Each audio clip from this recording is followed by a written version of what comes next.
Cada año miles de estudiantes de colegios públicos y privados realizan la prueba de aptitud académica para ingresar a la Universidad de Costa Rica. Un examen que consta de 75 preguntas de lógica verbal y matemática que buscan evaluar las habilidades y el bagaje general de cada estudiante. Pero, ¿están bien preparadas todas las personas que realizan la prueba de admisión a la UCR? ¿O es necesaria una capacitación previa para este examen?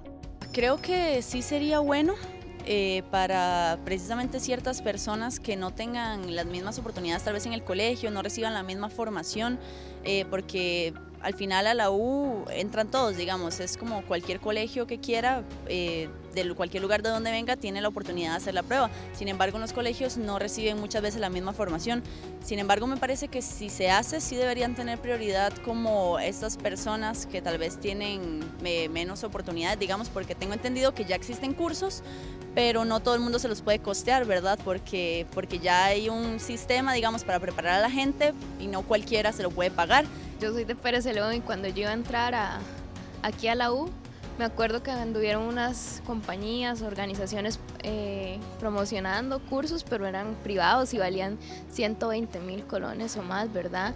No era cualquiera el que podía entrar a esos cursos y por ende es como que las personas que pueden entrar a la UCR dice que es para todos, que hay igualdad, pero luego ¿quiénes pueden pagar las prácticas? Entonces sí me parecería que estaría muy bien que en la U implementara un programa para que sí fuera realmente equitativo, que todos pudieran entrar.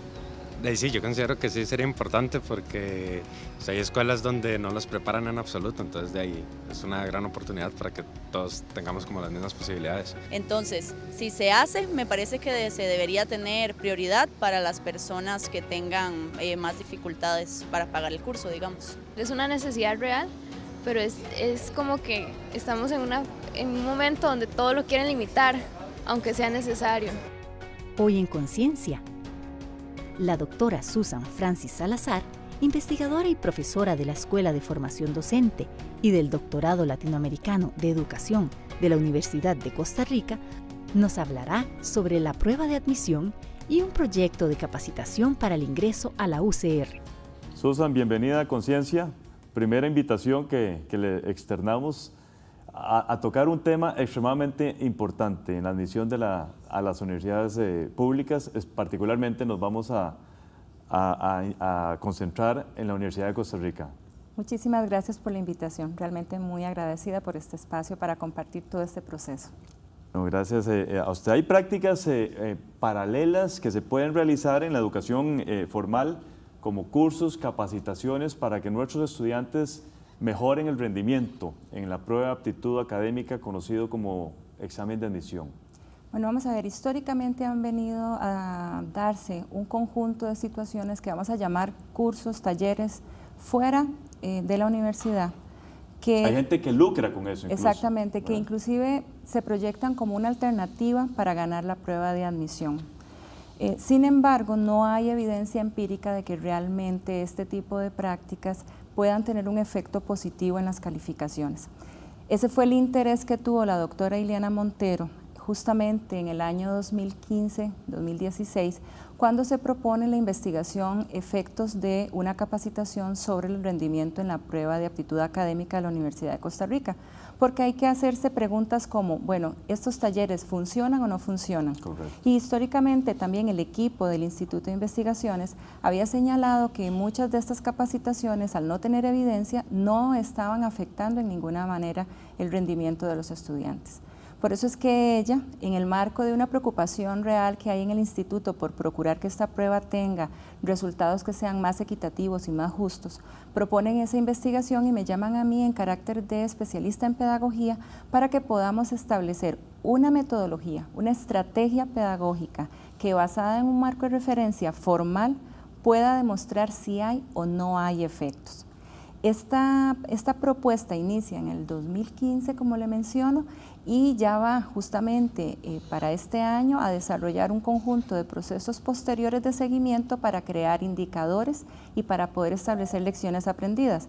Esto significa inclusive que ha procurado elementos sustantivos para proyectarlos a nivel de acción social. Antes de hablar propiamente de lo que ustedes hicieron, ¿es un estudio pionero en Costa Rica en este sentido? Sí, en efecto. En realidad es el primer estudio en el que se puede establecer con evidencia científica y rigurosa que hay un efecto posible en las calificaciones de la prueba de aptitud académica posterior a una capacitación. Sí debo recalcar que esta capacitación está fundada en un marco teórico de referencia que distingue dos situaciones. Una que es la que se denomina test Wiseness, que es cuando usted le da insumos a una persona para que a partir de la lectura de instrucciones, formatos, indicaciones propias del formato de la prueba, usted genere las respuestas, algo así como trucos.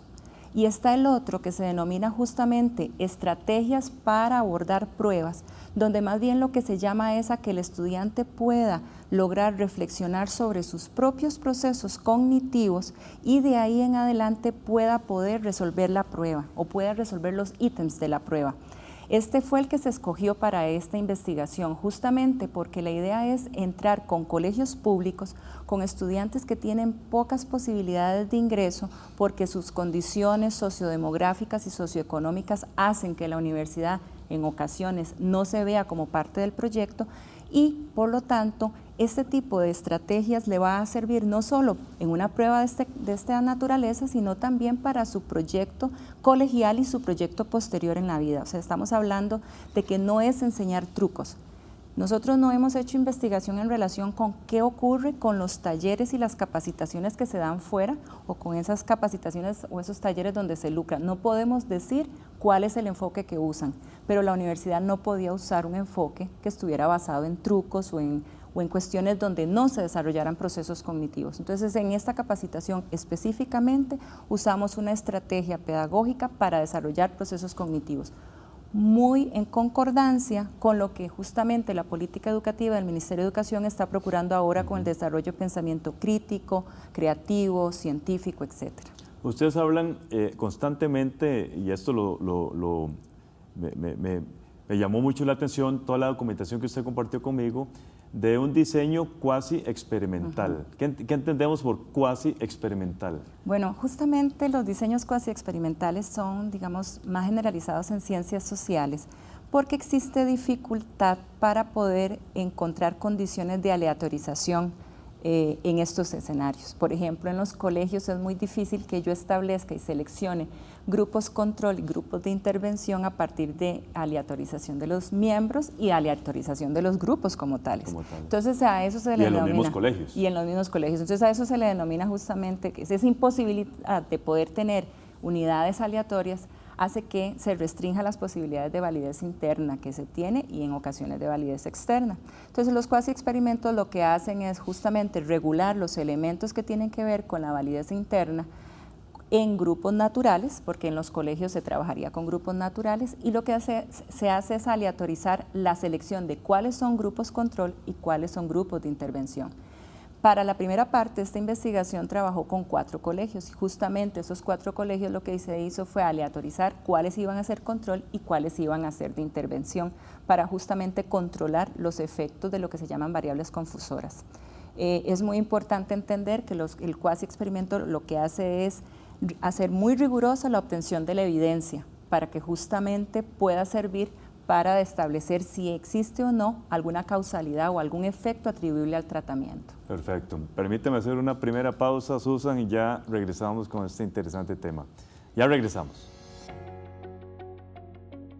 El examen de admisión tiene 75 preguntas, de las cuales 44 están planteadas en contextos verbales y las otras 31 en contextos matemáticos.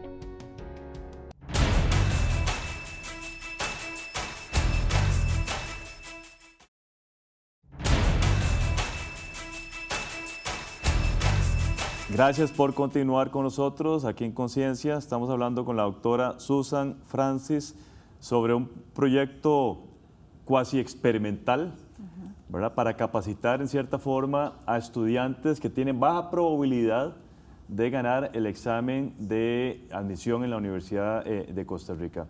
Toda la parte metodológica, Susan, que usted quiera compartir con nosotros. ¿Cuántas investigadoras participaron? ¿Cómo se seleccionaron los 4 colegios públicos? Coméntenos al respecto. Ok. En esa primera etapa participamos 2 investigadoras, la investigadora principal, que fue la doctora Ileana Montero, y mi persona como investigadora colaboradora. Digamos, la naturaleza de mi apoyo fue diseñando toda la parte pedagógica de la estrategia y luego incorporando toda la información con técnicas de carácter cualitativo sobre la intervención.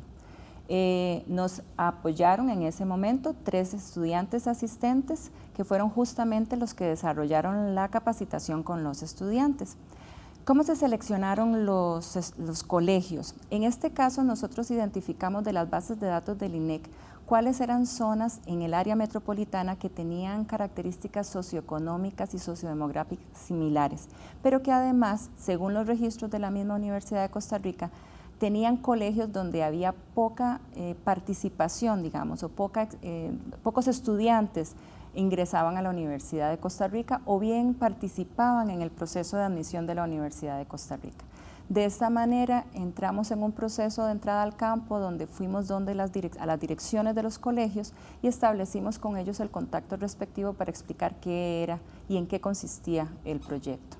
A partir de eso se estableció un contacto además con el COO, con toda la parte de orientación vocacional de la Universidad de Costa Rica, para poder desarrollar junto con ellos todo lo que sería la intervención. Se seleccionaron, como le explico, al azar los grupos que iban de intervención y los grupos que iban de control. Cada uno de ellos recibió 5 sesiones de trabajo. Sin embargo, estas 5 sesiones se organizaron diferente. Para los grupos que eran de intervención se iniciaba con un pretest, se daba la capacitación, se daba un post-test y posteriormente se daba la actividad de orientación vocacional a cargo del COO. En los grupos de control se trabajó diferente, se hizo el pretest, luego se desarrolló la estrategia del COO de orientación y posteriormente se desarrolló el post-test y inmediatamente luego la capacitación. Hay que recordar que en los cuasi experimentos y en los contextos que son sociales, por ética, todos los participantes deben recibir de alguna manera el beneficio de la investigación. En este caso, el grupo control recibe la capacitación posterior al post-test. Con estos resultados se aplica un modelo bayesiano que es importante acá. En este caso creo que la doctora Ileana Montero puede extenderse más. Sin embargo, este modelo lo que hace es regular bastante bien todo lo que son los efectos de las variables confusoras y poder establecer cuáles realmente los efectos del tratamiento, y a partir de este análisis estadístico, junto con el análisis estadístico que se hizo de esas variables confusoras. ¿Cuáles son variables confusoras? Por ejemplo, la actitud hacia la lectura, porque la prueba de aptitud académica tiene un alto componente de comprensión lectora, o bien, por ejemplo, las características sociodemográficas. Con ello, ella gesta todo un modelo bayesiano para explicar. Y el hallazgo más importante en relación con ese análisis estadístico es que sí hay una diferencia estadística significativa. O sea, se logra establecer entre la intervención y control. Exacto, se logra establecer que el grupo de intervención tiene una diferencia de 3.5 en promedio de ganancia. Estamos hablando que una prueba tan competitiva, de ingreso tan competitiva, estamos hablando de más de 50,000 personas que solicitan ingreso y hacen la prueba, donde solo 8,000 logran el cupo. 3.5 hace la diferencia entre poder entrar a la universidad o inclusive entrar a la carrera que se quiere. A veces las diferencias son de centésimas, así que 3.5 de diferencia en el promedio es altamente significativo. Con estos datos nosotros nos fuimos a los colegios a trabajar entrevistas grupales con los estudiantes que habían obtenido mayores ganancias entre el pretest y el posttest para conocer en sí misma cómo había sido la experiencia con la capacitación. De ahí obtuvimos 3 elementos importantísimos. El primero es que era muy importante aislar todos los factores de lo que fue la capacitación para poderle justamente aducir a ella algún efecto. Y entonces sí logramos establecer que la capacitación tenía elementos que para los estudiantes se veían fuertes. Cosas como, por ejemplo, establecer la importancia de la lectura o bien conocer el contexto, etc. Luego, posteriormente, nos dimos cuenta de la importancia que tiene para la Universidad de Costa Rica proyectarse. Hablamos que eran 4 colegios del área metropolitana y muchos de ellos no conocían ni siquiera que la universidad tenía becas. O sea, eso significaba una gran diferencia en la posibilidad de hacer la prueba o no. ¿Para qué voy a hacer la prueba si la Universidad de Costa Rica no tiene como becas para que yo ingrese?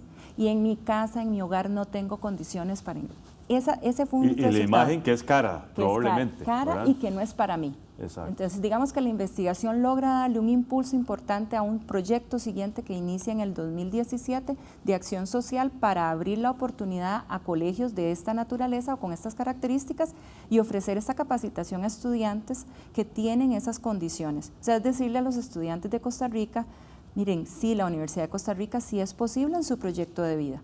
Entonces ese fue algo muy importante. Nosotros lo difundimos así, no solo en el marco del Instituto de Investigaciones, sino también en el marco de las autoridades universitarias, porque era importante entender que estudiantes que están muy cerca, muy cerca, cuando le hablo cerca estamos hablando de colegios que están a menos de 5 kilómetros de acá, que no se tuviera información sobre la Universidad de Costa Rica en ese nivel ya deja una gran preocupación. Llama muchísimo la atención. Permítame hacer una pausa y seguimos con este interesante tema. Ya regresamos.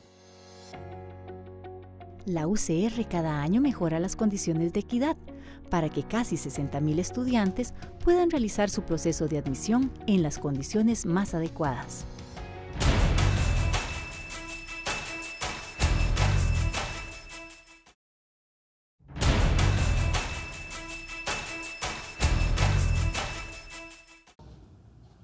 Muchas gracias por continuar con nosotros. Estamos conversando con la doctora Susan Francis sobre capacitaciones experimentales que ellos realizaron con estudiantes provenientes de 4 colegios públicos para el examen de admisión.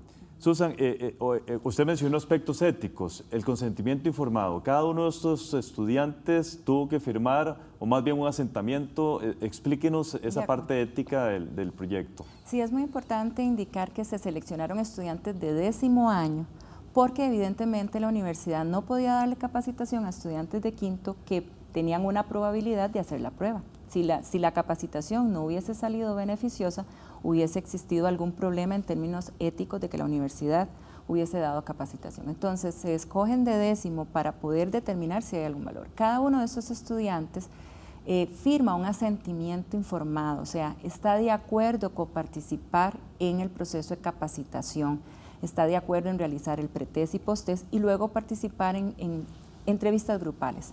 Sin embargo, hay que acordarse que como son menores de edad, también es importante el consentimiento informado de los padres de familia. Entonces, a los padres también se les informa cuáles son las ventajas y cuáles serían las posibilidades que tienen los estudiantes de participar.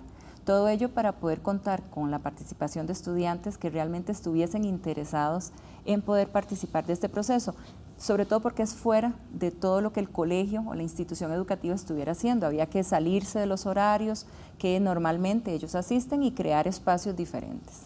¿Cómo?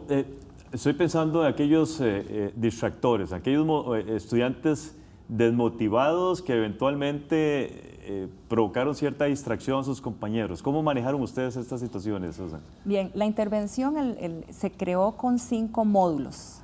Cada uno tenía alrededor de 3 horas y se fundamentó, como eran grupos grandes, por la naturaleza del colegio público hace que los grupos sean grandes. Entonces se fundamentó en el constructivismo a partir de aprendizaje colaborativo. O sea, la idea era trabajar entre pares para asegurar que pudiéramos cubrir a todos ellos. Este tipo de dinámicas tiende a que los estudiantes hablen más fuerte, participen más y en ocasiones se distraigan o haya quien no quiera participar. Las personas que facilitaron tenían que ser, por lo tanto, de enseñanza. O sea, nosotros necesitamos apoyo de estudiantes de enseñanza, en este caso de la matemática, por la naturaleza de los ítems que tienen que ver con matemática, para poder controlar justamente procesos de manejo de grupo y disciplina. Sí hubo algunos elementos que se presentaron, ¿verdad? En algunos casos porque algunos de los facilitadores eran jóvenes, eran estudiantes y la juventud a veces hace que no manejen todas las situaciones. Ejemplo, el celular, cómo manejo el celular. Entonces participamos en ese caso, yo les di orientación a todos ellos y una inducción y comentábamos cómo resolver ese tipo de problemas para que cuando ellos pudieran participar con los estudiantes ya tuvieran estrategias de manejo de grupo y eso no se convirtiera en un problema. ¿El tema de la ansiedad provocó, ansiedad con respecto a la prueba, provocó algún resultado de impacto en la prueba? En realidad la ansiedad es uno de los elementos que se intentó en los módulos trabajar. Hay 4 factores que son importantes que no tienen que ver con el constructo que realmente mide la prueba. La primera es el conocimiento de la tarea. Si yo conozco qué tipo de tareas es a las que yo voy, es posible que yo pueda desarrollar mejor la respuesta. La segunda es la ansiedad. Si yo creo que yo puedo resolver los problemas, entonces no tengo mucha ansiedad. Si creo que son difíciles, si creo que me van a generar algún tipo, entonces me genera ansiedad que me bloquea. Entonces, el otro elemento fue que ellos entendieran y conocieran cómo eran los ítems de la prueba, qué tipo de problema tenía. Y los otros dos elementos tienen que ver con procesos que son de carácter metacognitivo. ¿Cómo resuelvo yo las cosas? ¿Qué hago cuando yo resuelvo las cosas? ¿Cómo las planifico? Y la segunda, ¿cómo las evalúo? ¿Cómo las controlo? ¿Cómo aseguro las respuestas? Todos estos 4 elementos fueron los que se trabajaron en la intervención, de tal manera que el estudiante, cuando hace por primera vez la prueba, que es una prueba reducida de la prueba del año anterior, hace una suerte de conocimiento de la tarea y ahí ya se está manejando lo que es una prueba de admisión, y ya cuando entra al post-test ya sabe qué tipo de preguntas hay, cómo manejarlas, cómo puede responderlas, cómo se planifica para poder hacerlo. Esto fue lo que permitió al estudiante regular, si se puede decir, o autorregularse en términos del éxito que puede tener cuando responde y la ansiedad. Pero sí hay, digamos, sí se veían caras de impresión, de nervios. Cuando llegamos a la primera sesión, bueno, lo primero que vamos a hacer es el pretest. Yo no estudié, entonces empezar por explicar que la prueba de admisión es diferente a la prueba de colegio, que para la prueba de colegio se requiere un proceso distinto a la de la prueba de aptitud académica. Claro, hay algo muy importante en esto que quiero indicar muy claramente: la articulación de la investigación, la acción social y la docencia en la Universidad de Costa Rica, Susana. Explotemos esta idea. Yo creo que este proyecto fue fundamental porque nos permitió luego dar un paso importante en términos de la articulación de la investigación y la acción social. ¿Qué acción social llevamos nosotros como Universidad de Costa Rica a la sociedad? ¿Cuál es la posibilidad? ¿Qué compartimos nosotros con ellos? En este caso estábamos llevando una estrategia en la que había evidencia de que realmente se podía capacitar a los estudiantes y que realmente podemos llevar esto a las comunidades más desprotegidas de este país y darles una oportunidad para ingresar a la universidad, pero con datos. O sea, estamos hablando que no nos estamos montando una capacitación hoy, que no sabemos si funciona, sencillamente la llevamos y se la llevamos a los estudiantes sin saber si hay posibilidades o no. Con este proyecto hubo esa gran diferencia. Por eso es que posterior al cierre de este proyecto de investigación se crea un proyecto de acción social para ampliar la población. Ya no eran 4 colegios, sino que fueron 20 colegios y se trabajó con todos ellos durante el año. Este año en particular hubo situaciones con respecto a la prueba, con respecto a la huelga. Sin embargo, profesores que aún estaban en huelga se comprometieron y desarrollaron la capacitación. ¿Qué hemos hecho? Entonces, en el proyecto de acción social estamos recogiendo datos también. ¿Por qué? Porque resulta que las poblaciones cambian en alguna medida. Estamos hablando que ya no son todas, digamos, del área de San Pedro, de Coronado. Estamos hablando que ya participa gente de Alajuela, participa gente de Cartago. Estamos hablando de que hubo una aproximación con los proyectos que tienen que ver con las comunidades indígenas y a ellos también se les llevó la capacitación. Entonces, necesitamos para este año levantar indicadores de qué pasó con estas poblaciones con las que hemos estado trabajando, con la idea de poderlo proyectar más ampliamente al país. Inclusive estamos viendo oportunidades de que esta misma capacitación pueda proyectarse en entornos virtuales, de tal manera que la posibilidad de que ingresen personas en todo el país sea más amplia. Esto nos parece a nosotros como investigadoras, sobre todo este año que se nos integraron Gretel Mora y Viria Ureña, que es una gran oportunidad para demostrar que la investigación y la acción social y la docencia sí es posible articular. Excelente. Muchísimas gracias, Susan. Extensivo a la doctora Montero también, por favor. Muchísimas gracias por la invitación. Gracias a ustedes. Gracias a todas y todas ustedes. Continúen con la programación de Canal UCR.